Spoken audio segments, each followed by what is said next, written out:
Hi everyone, David Fazzino here, and welcome to our screencast for Anthropology and World Problems offered through Commonwealth University of Pennsylvania. In this particular screencast, we'll be looking at crime, criminalization, and punishment. And some of the bigger questions that we're going to be looking at here and to be thinking about as we go through the screencast is what is it that we mean by justice? And what are appropriate forms of punishment? How is order maintained in a given society?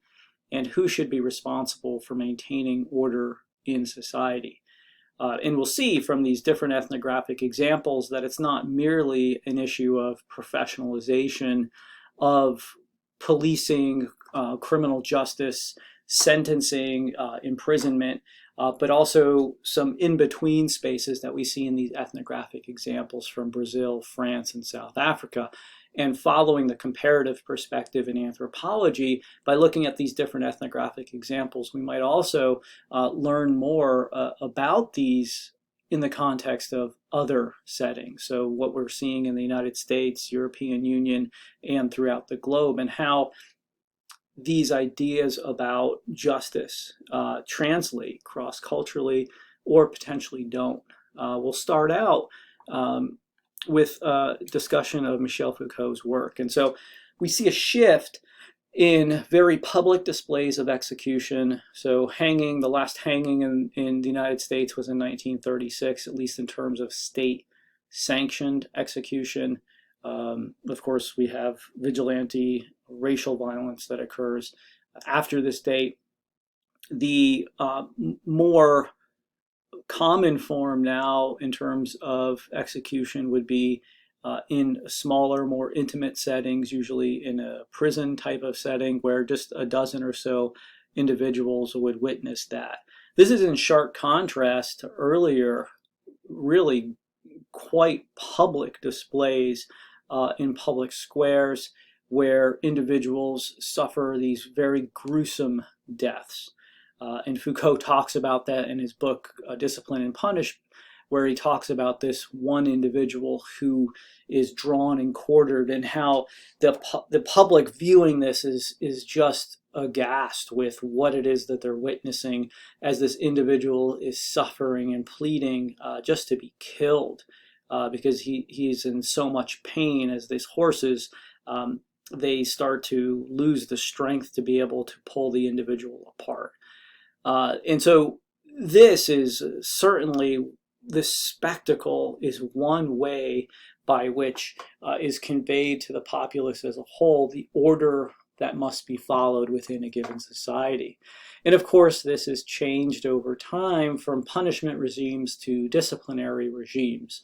And we see this again in Foucault's book, Discipline and Punish, wherein he talks about this idea of re-educating prisoners. And indeed, some of the older lecture style in prison context resemble some lecture hall in university settings as well. So some interesting parallels here about social order and its maintenance overall. So if you are a visual person, you can clearly see by this representation that the United States disproportionately has the largest prison population in the world and highest incarceration rates. This data is a little bit older, but it does hold true, at least for the top countries. So you have from the World Prison Brief in 2022, the ranking imprisonment rates by country: United States at over 2 million, China at 1.6, Brazil 811,000, India at 488,000, and the Russian Federation, number 5, at 468,000. The imprisonment rates by country, again, this is per 100,000.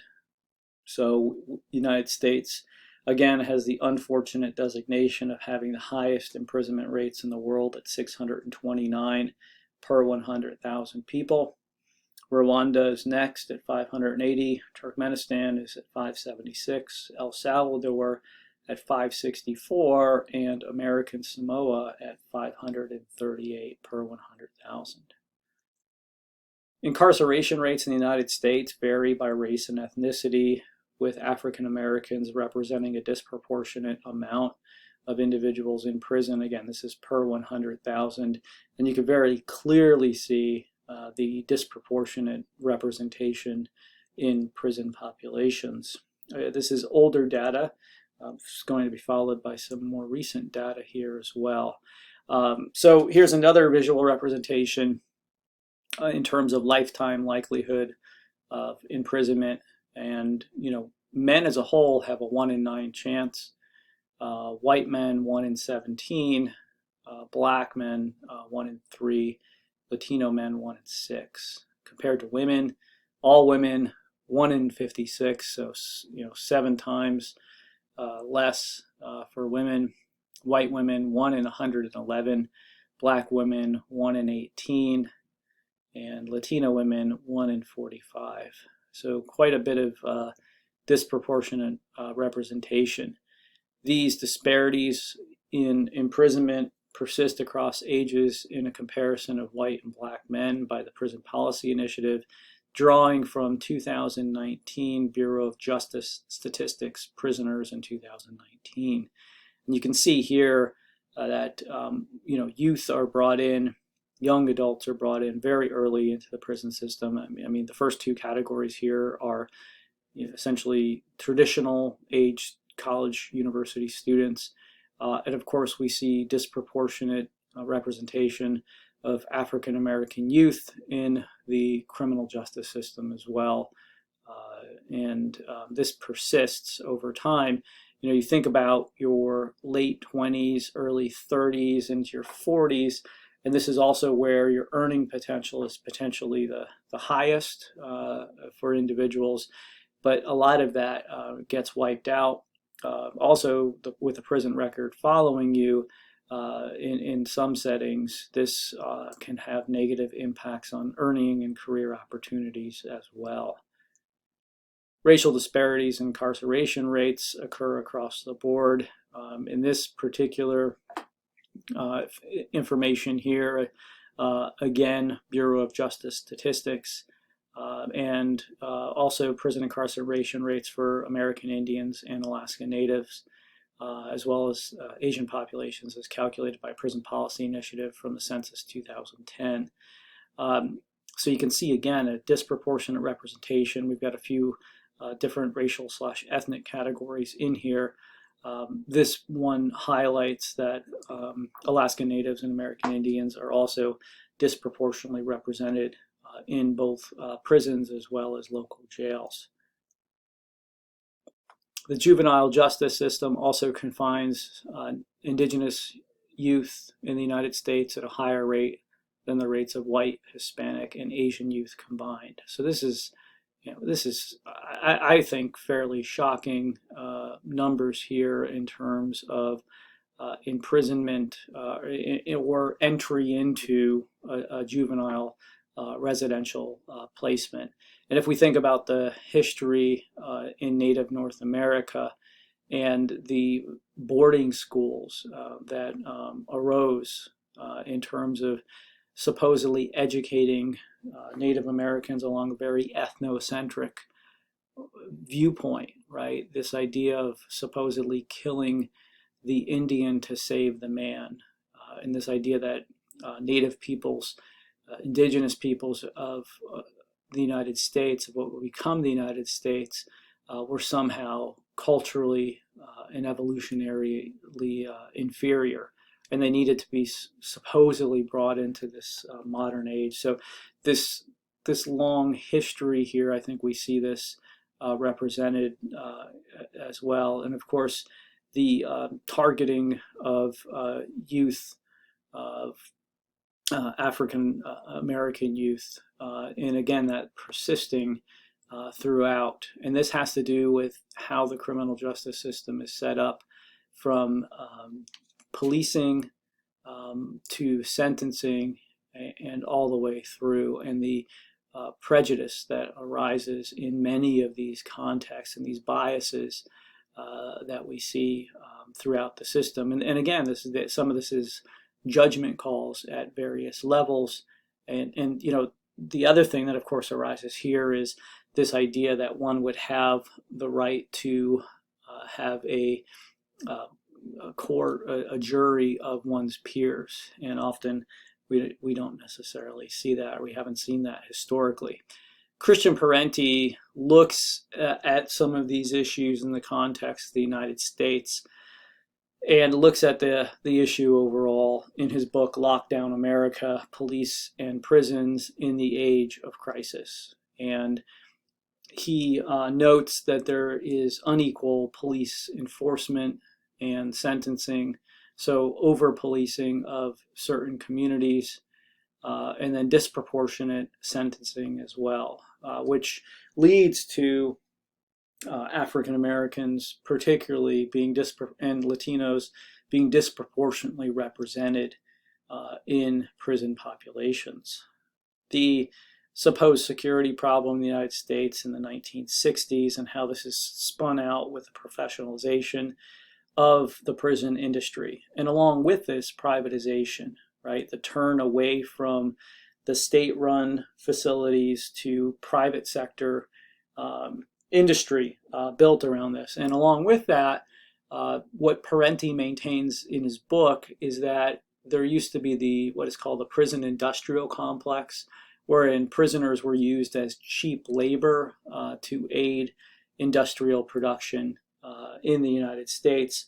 And Parenti changes this model to the prison building complex, essentially arguing that you have these private sector industries arguing for the building of more prisons and harsher sentencing practices. And of course, we see this with sentencing in the 1980s, the difference between crack and cocaine in terms of the actual amount of the drug present versus the weight, and how this meant disproportionate representation of essentially non-whites in prison. And so it becomes, Parenti argues essentially for a supply-demand mechanism, a market, if you will, for prisons. So these prisons get built and they have to be filled. And once they're filled, that justifies building more prisons. And who benefits from this? Well, private companies benefit from this. And if we think about the numbers, I mean, 2 million people in the United States, over 2 million people in the United States are incarcerated. So think about what that means overall. Parenti also talks about some of the crisis in terms of what's going on in private sector settings, and how basically arguments are made about what is the ideal ratio of individuals that are working in a prison versus prisoners, and how these numbers are manipulated downward, of course, to increase profit margin at risk to both the staff as well as the prisoners. We saw during the COVID-19 pandemic, of course, issues with crowding and transmission rates in these settings as well. Tremont's 2013 work in outside of Paris suburb looks at insecurity and publicizing insecurity and privatizing security, looking at Chinese wholesalers in particular and their use of surveillance cameras, again, in this Paris suburb. So this examines essentially state and police interactions with citizens in terms of the control of crime, noting here that rather than in the United States, we have an issue of under-policing. An estimated 700 Chinese wholesalers exist in the region, and they call for strengthening police force and protection from violent robberies. They form essentially a Chinese merchant league for public security, and they enter into conversations with police. And the police encourage the Chinese merchants to change their image. But of course, this image has to do with certain stereotypes that are beyond the control of any of these Chinese wholesalers. And that they also encourage them to report the crime to police so that it can be accounted for and then properly managed. But reporting actually becomes more difficult during this time because now the Chinese wholesalers have to go downtown with the closing of the police station in their particular neighborhood. So again, a consequence of decreased